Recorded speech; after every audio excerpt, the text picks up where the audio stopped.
దేవుని సన్నిధి, the angel of the lord encamps around all those who fear him.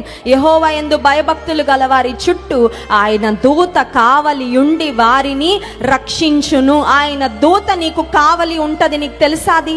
నువ్వు చీకట్లో ప్రయాణం చేస్తున్నా, నువ్వు ఒంటరిగా ప్రయాణం చేస్తున్నా, నువ్వు నీ ఇంటిలో ఒకవేళ ఒంటరిగా ఉన్నా, ఎంత భయానకమైన పరిస్థితుల గుండా వెళ్తున్నా, you have the angels of God surrounding you. దేవుని దూతలు నిన్ను చుట్టుముట్టే మనకు సేవ చేయడానికి దేవుడు తన దూతల్ని ఏర్పాటు చేసి, ఎంత భాగ్యం అండి.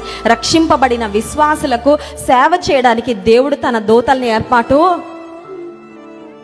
నేను అనుకుంటాను, ఇన్ని జాన్ వెస్లీ గారు మా వివాహం అయ్యాక లక్షల మైళ్ళు, ఎయిర్ మైల్స్, ఆ తర్వాత రోడ్ల మీద ఎన్ని ప్రయాణాలు. ఒక్కసారి కూడా ఏ ప్రమాదం అవ్వకుండా దేవుడు అలా కాపాడాడంటే అది చిన్న విషయం కానే కాదండి.